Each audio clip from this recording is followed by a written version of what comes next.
Assalamualaikum warahmatullahi wabarakatuh. Berjumpa kembali di kanal YouTube Soekarno Azaria Adventure.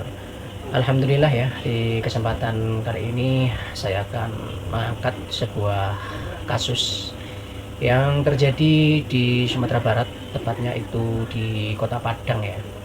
Kalau sebelumnya di akhir-akhir bulan Juli ini, yaitu tepatnya di tanggal 23 atau 24 Juli kemarin, kita sudah disuguhi dengan tontonan yang sangat membuat kita miris, yaitu terjadinya bentrok ya antara sesama umat muslim yang terjadi di Desa Pegundan, Kecamatan Petarukan, Pemalang, Jawa Tengah, yaitu tidak lain adalah antara anggota Front Persatuan Islam atau FPI pimpinan Habib Rizik Syihab dengan anggota daripada Laskar ya, sebuah ormas, yaitu PWI LS ya, yang dimana di keduanya juga menimbulkan korban luka-luka. Kemudian sebelumnya juga telah terjadi perusakan tempat ibadah, yaitu terhadap sebuah rumah di Cidahu, Jawa Barat, yang diduga rumah tersebut dijadikan gereja.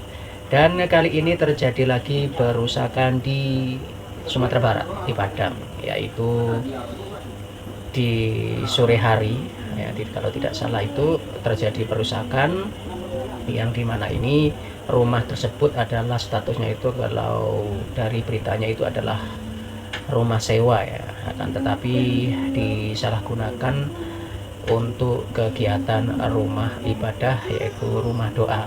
Artinya ini disalahgunakan sebagai gereja, karena pada saat pendaftaran di PLN, rumah tersebut itu diperuntukkan oleh bangunan gereja ya, atau tempat ibadah gereja semacam itu.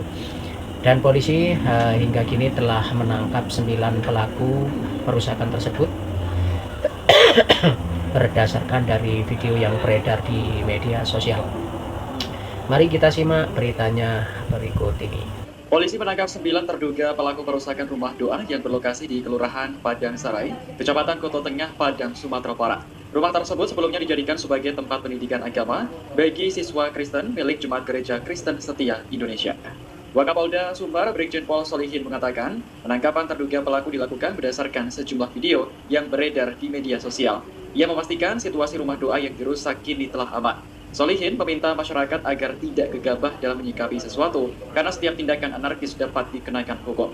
Adapun perusakan rumah doa ini terjadi pada Minggu sore saat para siswa sedang belajar. Ketua Forum Kerukunan Umat Beragama Padang, Salma Danis, menjelaskan, awalnya pendeta mendatangi para siswa Kristen dari rumah ke rumah untuk memberikan pendidikan agama. Namun dalam beberapa pertemuan terakhir, kegiatan tersebut dipusatkan di salah satu rumah. Salma Danis menambahkan, pendeta sebenarnya sudah menyiapkan surat izin untuk menggelar kegiatan keagamaan. Hanya saja surat tersebut tidak sampai ke ketua RW setempat. Hingga akhirnya warga mengira rumah tersebut adalah tempat ibadah karena tidak ada pemberitahuan resmi. Nah itu ya guys, beritanya tentang perusakan rumah doa di Padang. Ini sampai masuk ke DPR ini ya pembahasannya, dan Menteri Agama juga berkomentar. Kalian bisa cari sendiri ya videonya, karena banyak berseliweran di media sosial, terutama di YouTube ya. Nah seperti ini video pada waktu terjadi perusakan ya guys.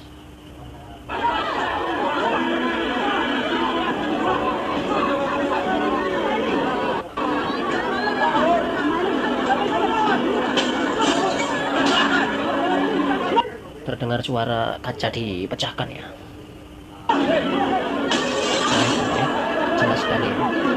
Kasihan ibu-ibu ini sangat disayangkan sekali ya, kenapa harus terjadi seperti ini.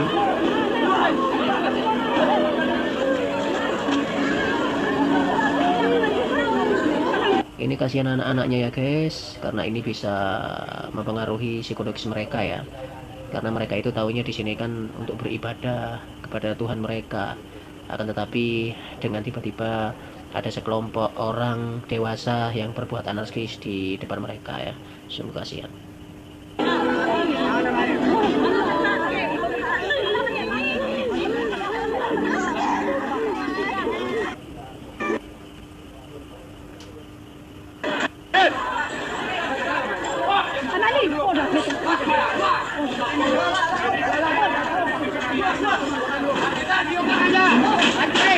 Hancurin semua!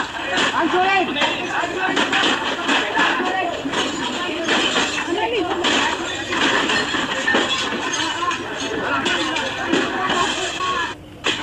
Sungguh disayangkan sekali ya, sampai merusak properti-properti orang lain seperti ini ya. Sungguh disayangkan, sangat disayangkan sekali ya. Sebenarnya perbuatan-perbuatan seperti ini malah merugikan kita sebagai umat muslim ya, karena kita akan dicap adalah sebagai kelompok yang suka melakukan kekerasan.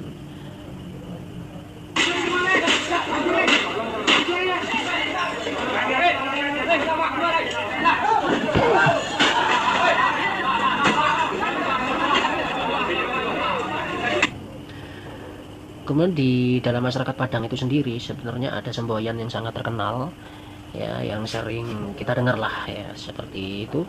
Ini adalah semboyan masyarakat Padang, itu adalah adat basyadi syarak basyadi kitabullah ya. Kita bacakan.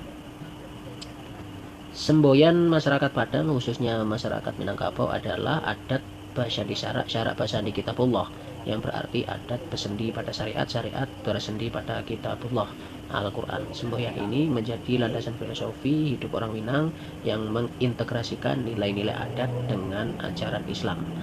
Tentunya dengan perbuatan seperti yang di video tadi itu sungguh ini ya, tidak mencerminkan sebagai ajaran Islam malah ya, karena ini adalah perusakan, dan dimanapun namanya perusakan itu sungguh tidak dibenarkan ya. Di Padang sendiri menurut Badan Pusat Statistik Kota Padang itu ada beberapa agama ya. Di sini ini Padang ya. Di sini ada 5, itu adalah penganut lain, mungkin kepercayaan lah seperti itu mungkin ya, hanya 5 jiwa. Kemudian ada Buddha 2000 sekian jiwa, kemudian Hindu 200 sekian jiwa, kemudian ada Katolik 8000 sekian jiwa, kemudian ada Protestan 7000 sekian jiwa, dan Islam ini 873.000 sekian. Dan Islam ini menjadi penganut agama penduduk terbesar ya, menjadi mayoritas di Padang sesuai dengan syariat tadi yang sudah kami sebutkan, yaitu semboyan yang dilestarikan oleh mereka seperti itu. Dan di sini Katolik ya, ini adalah Kristen Katolik, ini mencapai 8.000 sekian ya, menempati urutan kedua terbesar setelah Islam. Berikut kami tampilkan video dari kanal YouTube-nya Maisha Al-Fatih. Di sini ada dari ormas ini ya, Islam lokal lah ya, ormas kesatuan Islam lokal yang menyatakan memberikan 14 penelitian atau observasi mengapa hal ini terjadi. Dan dari kanal YouTube Maisha Al-Fatih menjadi penghujung jumpa kita di kesempatan kali ini. Insya Allah kita akan berjumpa kembali dengan bahasan yang lain. Semoga video kali ini bermanfaat. Barakallahu fikum. Wassalamualaikum warahmatullahi wabarakatuh. Assalamualaikum warahmatullahi wabarakatuh. Hasil observasi dan investigasi Kesatuan Ormas Kota Padang yang terdiri dari Majelis Mujahidin, Paganagari, KPSI, Majelis Tinggi Kerapatan Adat Alam Minangkabau, FMM, Poldam, Hizbi Muda Sumbar, dan lain-lain. 1. Pemilik rumah adalah seorang pendeta bernama Fatia Rodaci.